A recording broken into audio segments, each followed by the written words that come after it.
కూడొచ్చిన ప్రతి ఒక్కరికి చిత్రపురి కాలనీ వాసులందరికీ కూడా హృదయపూర్వక వందనాలు. అందరికీ కూడా మెర్రీ క్రిస్మస్ అండి. అలాగే మా ప్రియతమ నాయకులు ప్రియ సహోదరి గారు హేమంజలి గారిని బట్టి హృదయ థ్యాంక్ యూ అమ్మ.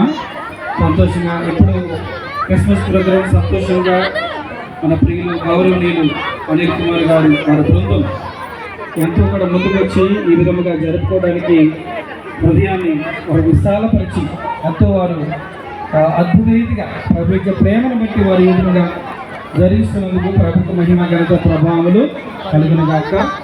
దయచేసి పిల్లలందరూ నిశ్శబ్దంగా కూర్చోవాలి. ఆ వాలంటీర్స్ ఎవరైనా కూర్చోబెట్టండి కొంచెం. పిల్లలు ఇది యేసు ప్రభు వారి కార్యం కాబట్టి అల్లరి చేయకూడదు.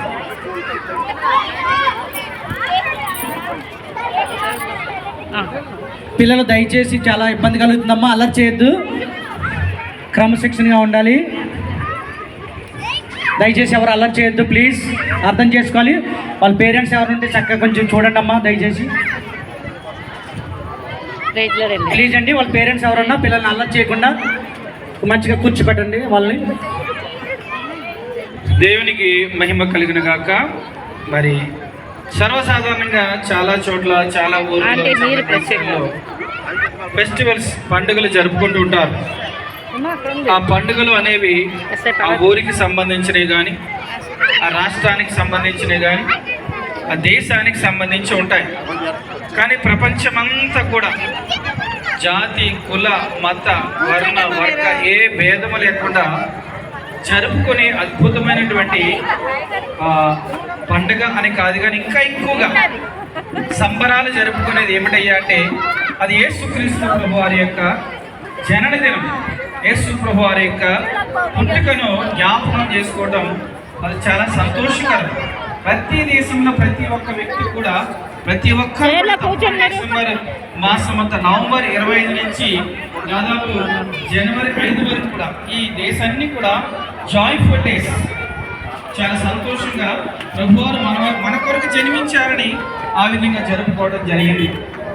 అదేవిధంగా సీయోను మందిరం ఇక్కడ ఎందుకు స్థాపించడం జరిగిందంటే ఇక్కడ నుంచి ఒక కుటుంబం అక్కడికి ఇక్కడికి నివాసం. హ్యాపీ క్రిస్మస్ అమ్మా.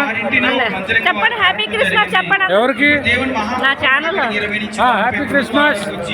ప్రభుని ఆరాధించి జరుగుతూ ఉంది. కాబట్టి ప్రియమైన సహోదరి సహోదరులారా, మరి క్రిస్మస్ అనేది ప్రెసిడెంట్ గారు అనిల్ గారు చెప్పండి. యేసు ప్రభు వారు ఎందుకు మా తమ్ముడు సీను, మానవాళికి సమాధానం మా ఆనంద్, మా తమ్ముడు ఇంకా తమ్ముడు సమాధానం దయచేయడానికి మొట్టమొదటి మానవుడైనటువంటి ఆదాము దేవుడి నుంచి దూరమైపోయాడు. సృష్టి యావత్తు దేవుడు నోటి మాటతో చేశాడు. ఆకాశం కలుగుగాక అన్నాడు, ఆకాశం వచ్చింది. మా బ్రదర్స్ మాకు చాలా హెల్ప్ చేస్తూ ఉంటారు. ఆయన నోటి మాటతో